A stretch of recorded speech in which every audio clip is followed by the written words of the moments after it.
दावा है कि वैश्विक इतिहास में ये पहली बार ऐसा हो रहा है कि गठिया के इलाज में सबसे पहले प्रार्थना होती है और इस प्रार्थना का लाभ होता है। यानी तमाम जो मरीज आते हैं वो पहले प्रार्थना करते हैं और उसके बाद इलाज में शामिल होते हैं और इस पर शोध भी हो चुका है और उस शोध का रिस्पांस कहीं ना कहीं बेहतर है। माना जा रहा है कि 95% ऐसे मरीज़ हैं जिनको बेहतर लाभ मिल रहा है। यहाँ तमाम जो मरीज़ हैं वो गठिया का इलाज कराने के लिए राजकीय आयुर्वेदिक कॉलेज में पहुँचे हुए हैं। लखनऊ में ये है राजकीय आयुर्वेदिक कॉलेज और यहाँ पर बेहतर तरीके से इलाज होता है। और जब OPD की शुरुआत होती है तो सबसे पहले प्रार्थना किया जाता है। इस प्रार्थना से कितना लाभ होता है मरीजों को ये हम जानते हैं मरीजों से ही। आप यहाँ लंबे समय से इलाज चला कर रही हैं, आप जब आती हैं OPD में तब प्रार्थना होता है। इस प्रार्थना का कितना लाभ है इलाज में? सर मन शांत होता है, थोड़ी लंबी सांस लो ओम का करने पर थोड़ा मन शांत होता है और लोगों की मतलब भलाई के लिए प्रार्थना होती है, सर करवाते हैं। अच्छा, आपको कितनी दिक्कतें थी, कितनी राहत मिली प्रार्थना और इलाज दोनों? हम मतलब कि दिक्कत एकदम से ही बढ़ गई थी तो हम खड़े होते थे तो हमको पकड़ के चलना पड़ता था। अब इनकी दवाई के द्वारा मतलब यह है कि हमको सहारा नहीं लेना पड़ता है, मतलब कि अब थोड़ा दवाई करते करते इम्प्रूव हुआ है। क्योंकि अमूमन देखा जाता है कि प्रार्थना जल्दी होता नहीं, सीधे इलाज होता है OPD, लेकिन यहाँ प्रार्थना है, उसके क्या मायने हैं आपकी नज़र में? नहीं, ये तो अच्छी बात है कि सबकी भलाई के लिए, अपने भी लिए कि सर इतना मेहनत भी कर रहे हैं और प्रार्थना करवा रहे हैं तो ये तो अच्छी चीज़ है। कि वैसे घर पे तो ओम का उच्चारण नहीं कर पाते हैं, यहाँ आते उसी बहाने हो जाता है। यहाँ और भी मरीज हैं, आप लंबे समय से इलाज कर रहे हैं, कितना फ़ायदा देख रही हैं अपना? नहीं, यहाँ फ़ायदा तो काफ़ी हुआ है मुझे यहाँ पे आने से। मुझे एक पैर में शाटिका की प्रॉब्लम है, पैर में बहुत ज़्यादा दर्द था मुझे, दर्द तो अभी भी है खैर, लेकिन ये है कि यहाँ आने से बहुत इम्प्रूवमेंट हुआ है। ये इम्प्रूवमेंट दवा से हुआ क्योंकि पहले भी दवा करते रहे हैं, यहाँ प्रार्थना करने से ही कुछ अलग फील हुआ? प्रार्थना करने से ये होता है कि अपनी सांस पे थोड़ा कंट्रोल होता है कि मतलब जैसे जिसको सांस की प्रॉब्लम होती है उसको जैसे जितनी देर में वो ओम बोलते हैं, जितनी देर में सर बोलते हैं उतनी देर में शायद हम लोग 3 बार बोलते होंगे, क्योंकि जितनी लंबी सांस वो ले पाते हैं शायद हम लोग नहीं ले पाते हैं। लेकिन ये प्रॉपर प्रैक्टिस पर ही डिपेंड करता है। अगर हम लोग डेली अगर ये करें घर पर तो हम लोग को कभी हो जाएगा। माना जाए कि मतलब ये कारगर है कि इलाज से पहले प्रेयर होना चाहिए? बहुत कारगर है ये। दूसरे भी मरीज हैं, उनसे हम बात करते हैं। आप भी लंबे समय से कर रहे हैं, प्रार्थना कितना कारगर आपके लिए साबित हो रहा है? प्रार्थना तो सर बहुत कारगर है और मैं यहाँ जब आता हूँ यहाँ भी करता हूँ। एक रूटीन मैंने बना लिया है, इस तरह घर पे भी जो है सुबह सुबह जो है उठ के प्रार्थना करता हूँ, उससे काफ़ी फ़ायदा। और जो और एक्सरसाइज यहाँ बताई जाती हैं जैसे अनुलोम विलोम है और दूसरी एक्सरसाइज पैर के लिए है और शरीर के लिए, तो मुझे 50% यहाँ पे मेरे बैक में काफ़ी पेन होता था। मतलब सोच लिए कि रात दिन में सो नहीं पाता, लेकिन कभी 50% मेरा जो है कम से कम काफ़ी जो है, और जो घुटनों में थी उसमें भी 50% जो है रिलैक्स है सर। अमूमन देखने को नहीं मिलता, जब भी कोई अस्पताल में जाता है सीधे OPD में जाता है और इलाज कराता है, डॉक्टर दवा लिख देता है। आप पहली बार आए होंगे यहाँ पे, प्रार्थना आपने देखा होगा, क्या कहेंगे इसको लेकर? नहीं, बहुत अच्छा है सर और सबके लिए बहुत अच्छा। सबको मिलजुल के यहाँ प्रार्थना सब लोग करते हैं और इससे बड़ा मन को शांति मिलती है। और डॉक्टर साहब जब पहले आते हैं तो यहाँ शुरू से ही प्रार्थना, मैं 9 अप्रैल से आ रहा हूँ, देखता हूँ जब भी डॉक्टर साहब आते हैं 15 दिन के बाद आता हूँ तो पहले प्रार्थना होती है, सारा स्टाफ आता है, डॉक्टर साहब आते हैं, जितने पेशेंट होते हैं, आज तो कम है बरसात की वजह से पूरा भरा रहता है सर, काफ़ी लोग आते हैं, तो उससे जो है काफ़ी लोगों को मतलब आराम है। प्रार्थना से भी तो मन को, जब मन ही हमारा स्वस्थ रहेगा तो तन स्वस्थ रहेगा ही सर। तो साफ है कि अगर मन स्वस्थ है तो तन भी स्वस्थ है और उसी को आधार बनाकर यहाँ पे जो प्रार्थना है उसको शुरू किया गया। इलाज से पहले प्रेयर किया गया और ये शोध में साबित हुआ है कि जो 95% मरीज हैं वो यहाँ से। आपका नाम क्या है? रईसा। आप इलाज कराने आई हैं? जी जी। इलाज से पहले प्रार्थना कराया जाता है जी। अलग-अलग प्रार्थना होती है, आपको कोई आपत्ति? नहीं, कोई आपत्ति नहीं, जिसका जो धर्म है वो तो करता ही है। कितना बेहतर महसूस करते हैं कि इलाज से पहले प्रार्थना होता है? सही है, प्रार्थना तो होनी चाहिए।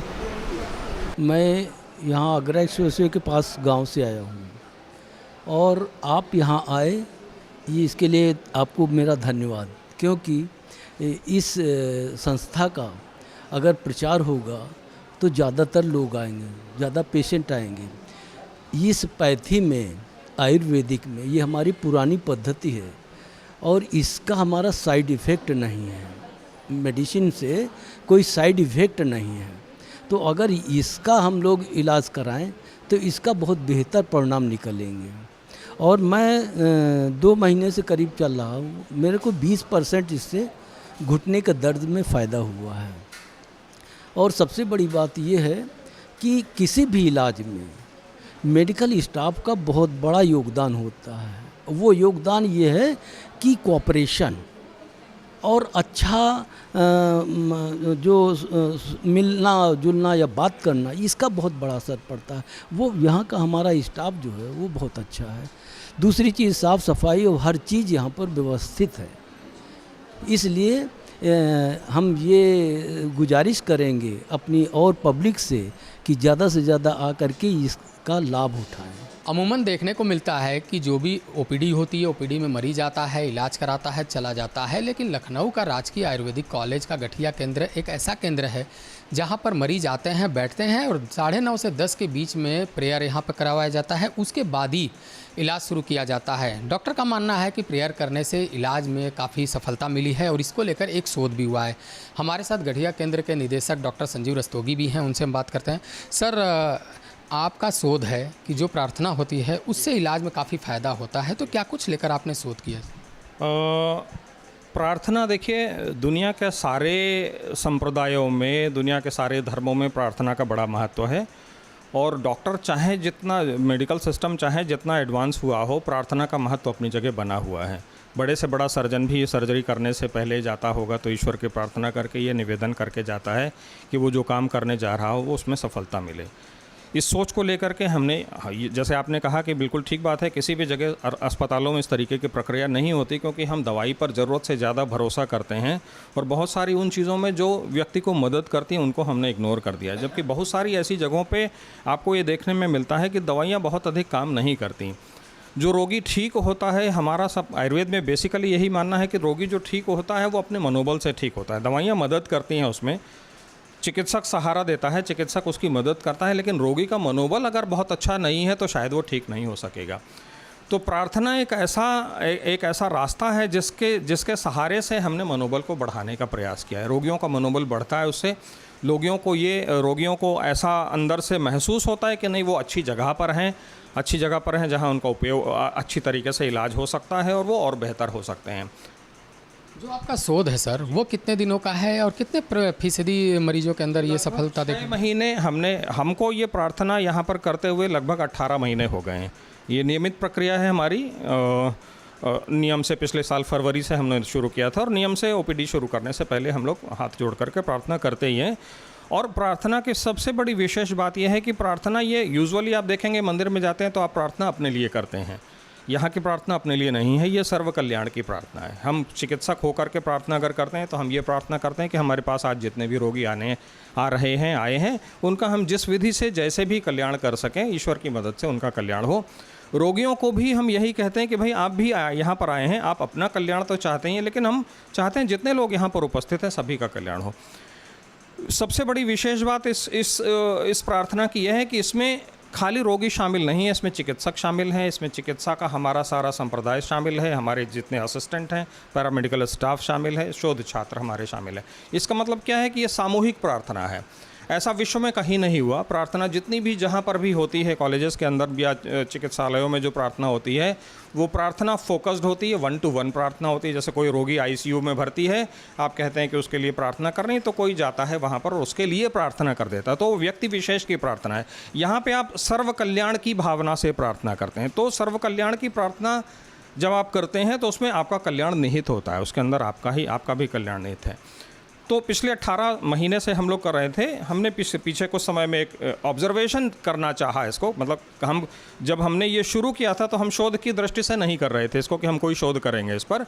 लेकिन जब ये 6 महीना 8 महीना बीत गया करते हुए, तो हमारे मन में ये विचार आया कि ज़रा देखें कि इससे परिवर्तन क्या आए हैं, लोगों के अंदर क्या सच में कोई बदलाव आए हैं क्या।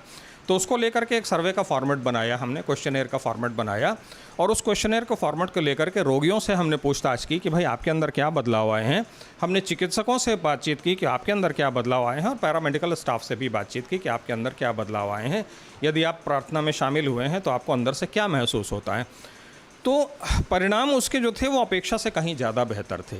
मतलब चिकित्सक की दृष्टि से मैं आपको बताऊँ, अपने अंदर जो बदलाव मैंने देखा है या जो हमारे साथी हैं उनके अंदर जो बदलाव देखा है, वो ये कि अमूमन हमारी ओपीडी सुबह 10 बजे से अगर हम शुरू करें, 9:30 बजे से शुरू करें, तो 60, 70, 80 पेशेंट्स की ओपीडी शाम को 4 बजे तक, 5 बजे तक चलती है। स्वाभाविक बात यह है कि 5 बजे तक आप काम करोगे और लगातार रोगियों को आपको टेंशन पे करना पड़ता है, तो आप थोड़े से थक जाओगे। जब से प्रार्थना हमने करना शुरू किया, वो थकान हमारी ख़त्म हो गई। माने जितना स्टाफ था, आप शाम को 4 बजे यहाँ पर आकर के भेंट करोगे, इनसे मिलोगे, तो आपको ये उतने ही एनर्जेटिक दिखाई पड़ेंगे जितने एनर्जेटिक ये सवेरे 10 बजे थे। ये प्रार्थना का एक पॉजिटिव इफेक्ट है। दूसरी एक सबसे बड़ी चीज़ ये कि हमारे मन में लोगों के प्रति जुड़ाव बढ़ता है। हम यहाँ पर जब काम करते हैं तो हम ऐसा नहीं सोच करके काम करते हैं कि नहीं कोई हम बहुत बड़ा उपकार कर रहे हैं लोगों के ऊपर, हम दवाई लिख रहे हैं तो कोई बहुत बड़ा काम, वो ईश्वर का दिया हुआ कार्य है हमको जो हम कर रहे हैं, और हमारे माध्यम से अगर उनको कुछ लाभ मिलता है तो वो भी ईश्वर की प्रेरणा ही है। तो आप लोगों से जुड़ते हैं, बेहतर ढंग से जुड़ते हैं, और वो जुड़ाव भी आपके जो चिकित्सा है उसमें सक्सेस में बहुत बड़ा रोल प्ले करता है। सर 6 महीने का शोध है, कितनी फीसदी मरीजों को फ़ायदा हुआ है? 95% लोगों ने कहा है कि उनको अपने आप में आगे के प्रति एक आशा बंधती है, एक बेहतरी के लिए उनको। जैसे आप पूछिए कि भाई भविष्य में आपको कैसा लगता है कि क्या हो सकता है, तो 95% मरीज कहते हैं कि नहीं, वो अच्छा फील करते हैं कि आगे उनका भविष्य और बेहतर होगा। 85% मरीजों ने जो रोग की स्थिति है उसमें इम्प्रूवमेंट बताया है अपना, कि जो रोग की स्थिति थी, रोग की स्थिति में इम्प्रूवमेंट दवा की वजह से भी है, ऐसा नहीं कि खाली प्रार्थना की वजह से दवा उनकी चली रही है, लेकिन 85% लोग ये कहते हैं कि नहीं, उनको और बेहतर महसूस होता है, अच्छा महसूस होता है, और उनको ये आशा है कि आगे आने वाले समय में और बेहतर होंगे वो। आपका ये शोध कहीं प्रकाशित भी हुआ? जी, प्रकाशित हुआ है, एक इंटरनेशनल पब्लिकेशन है, इंटरनेशनल जर्नल है, JAIM, journal of Ayurveda and integrative medicine. ये नेदरलैंड से पब्लिश होता है, एल्सेवियर पब्लिकेशन का नाम है, और ये दुनिया का एक सबसे प्रतिष्ठित इंडेक्सिंग सिस्टम है, पबमेड जिसको कहते हैं। पबमेड में इंडेक्स है जर्नल, माने उसमें प्रकाशित होना अपने आप में बहुत बड़ी प्रतिष्ठा की बात है। अंतर्राष्ट्रीय प्रकाशन है वो। अंतर्राष्ट्रीय प्रकाशन में अगर भारतवर्ष का ये शोध, वो भी आयुर्वेद से रिलेटेड, अगर पब्लिश होता है तो निश्चित रूप से ये बेहद प्रतिष्ठा की बात है, बड़ी बात है। अलग धर्मों के लोग आते हैं, कभी प्रेयर में किसी ने आपत्ति जताई? ये आश्चर्यजनक बात है कि कभी भी किसी ने, मतलब हम लोगों को शुरू में शंका थी कि हम इस तरीके से करेंगे तो शायद कुछ लोग करें, लेकिन आपने भी आज देखा यहाँ पे, तो सारे लोग उतने ही मतलब उत्साह के साथ हम जुड़ते हैं जितने उत्साह से हम उसमें खड़े होते हैं, और कहीं आज तक किसी ने कोई आपत्ति नहीं की, कहीं किसी ने कुछ भी बात नहीं की। और ये स्वतंत्रता हम उनको देते हैं, ये स्वतंत्रता उनको देते हैं कि यदि आपकी इच्छा हो तो आप ज्वाइन करिए, यदि आपकी इच्छा हो तो ना ज्वाइन करिए, उसमें कोई बाध्यता नहीं है किसी प्रकार की। आप नहीं आना चाहें तो आप मत आइए, लेकिन एक ज़्यादातर लोग आते हैं, उसमें सर्वधर्म के लोग भी आते हैं, सारे ही लोग आते हैं। तो साफ है कि डॉक्टर का कहना है कि इस प्रार्थना में सभी धर्मों के लोग शामिल होते हैं, और साफ तौर पे जो 6 महीने का शोध है, उस शोध के मुताबिक दावा किया जा रहा है कि 95% जो मरीज़ हैं उनको बेहतर लाभ मिला है। जो इनका स्टाफ है उनके अंदर भी ऊर्जा आती है इस प्रार्थना से। तो कहीं ना कहीं विश्व में ये पहली ऐसी संस्था है जहाँ पर इस तरीके की प्रार्थना होती है, उसके बाद OPD की शुरुआत होती है और इसका लाभ सीधे मरीजों को पहुँचता है। कैमरामैन सरोजित के साथ अवनीश कुमार, भारत एक्सप्रेस, लखनऊ।